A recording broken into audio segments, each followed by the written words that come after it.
Scotland का एक ऐसा लड़का जो बिहार आता है और भारत की पहली टॉफी मैन्युफैक्चरिंग कंपनीज में से एक मोटन फूड प्राइवेट लिमिटेड को खड़ी करता है। इस टॉफी की पॉपुलैरिटी का अंदाजा आप इस बात से लगा सकते हैं, यह भारत के सभी रेलवे स्टेशन और किराना की दुकानों पर बिकती थी और धीरे धीरे यह करोड़ों का एम्पायर आज खत्म हो गया है। जानेंगे आज के वीडियो में। साल 1849, एक 27 साल का नौजवान जॉन थॉमस मोटन, जिसने एक छोटी सी किराना की दुकान खोली। उस वक्त किसी ने नहीं सोचा था ये छोटी सी किराना की दुकान आगे चलकर दुनिया की सबसे बड़ी फूड कंपनीज में से एक की नींव बने। एक दिन जब वे न्यूज़पेपर पढ़ रहे थे, तभी उन्हें मरी हुई लाशें जहाज पर पड़ी हुई दिखती है। उस समय दुनिया की सबसे बड़ी समस्या थी खाना खराब हो जाना। लंबी समुद्री यात्राओं पर निकलने वाले जहाजों पर ताज़ा खाना कुछ ही दिनों में सड़ जाता था और कई बार लोग भूख से मर जाते थे। यहीं से जॉन मोर्टन के दिमाग में एक आइडिया आया, क्या ऐसा कोई तरीका हो सकता है जिनसे खाना महीनों तक सुरक्षित रखा जा सके। उस दौर में लोग सिर्फ इस बारे में सोच रहे थे, लेकिन मोर्टन एक्सपेरिमेंट करने में जुट गए। लोहे के डिब्बे, गर्म भाप, प्रिजर्वेशन टेक्निक्स, दिन रात की मेहनत के बाद उन्होंने शुरू किया कैनिंग टेक्नोलॉजी।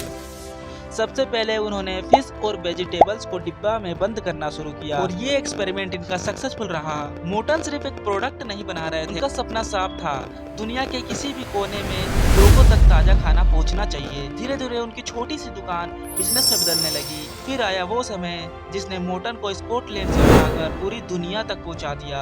1870 के आसपास मोटन लंदन पहुंचे। उस समय ब्रिटिश एम्पायर दुनिया भर में फैल रहे थे और ब्रिटिश नेवी को ऐसा पैकेट फूड की जरूरत थी जो महीनों तक खराब ना हो। मोटन ने वही दिया। उनके प्रोडक्ट जहाजों के साथ कॉन्टिनेंट्स पार करने लगे। Jam, bread. मोटन अब सिर्फ एक नाम नहीं थे, क्वालिटी की पहचान बन चुके थे। साल 1897 में जॉन थॉमस मोटन की मौत हो जाती है, लेकिन इनका विजन खत्म नहीं हुआ। उनके बेटों ने बिजनेस को आगे बढ़ाया और उनकी नज़र पड़ी इंडिया पर। उस दौर में इंडिया एक बहुत बड़ा मार्केट बनकर उभर रहा था। ज़्यादातर विदेशी कंपनियां भारत को सिर्फ एक मार्केट की तरह देखती थी, लेकिन मोटन ने इंडिया को प्रोडक्शन हब बनाने का सोच लिया। उन्होंने चुना बिहार के मढ़ौरा को, क्योंकि बिहार के उस इलाके में गन्ना बहुत होता था और टॉफी बनाने के लिए सबसे ज़रूरी चीज़ है चीनी। चीनी पास में मिलने लगी, ट्रांसपोर्ट कॉस्ट कम हो गया। यही उनकी स्ट्रेटजी थी।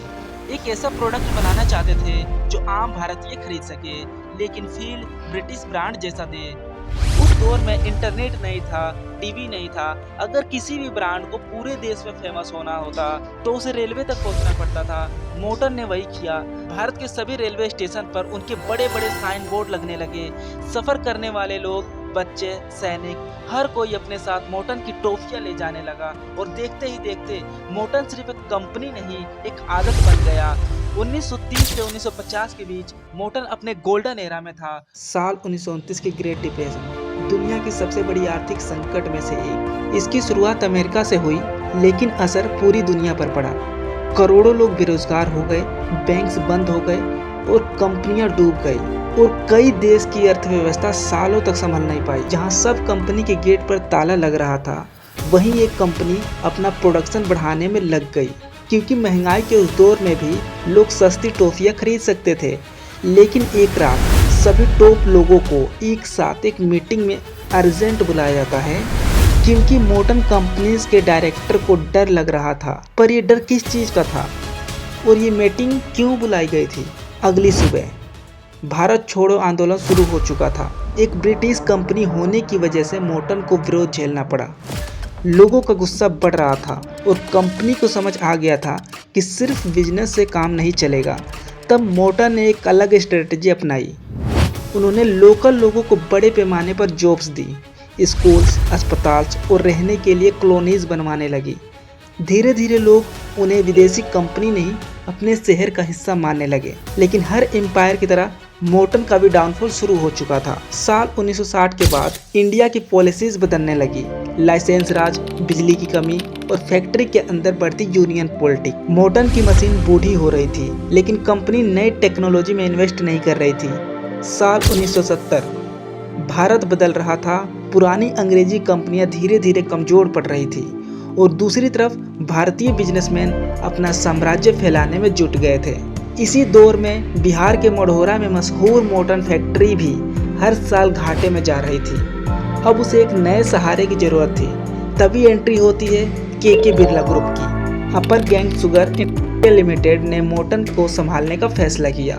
साल 1970 शुरुआत में बिरला ने मोटन फैक्ट्री को लीज पर लिया और फैक्ट्री को 6 साल चलाने के बाद बिरला को समझ आ गया था कि ये कंपनी डूबने वाली नहीं है।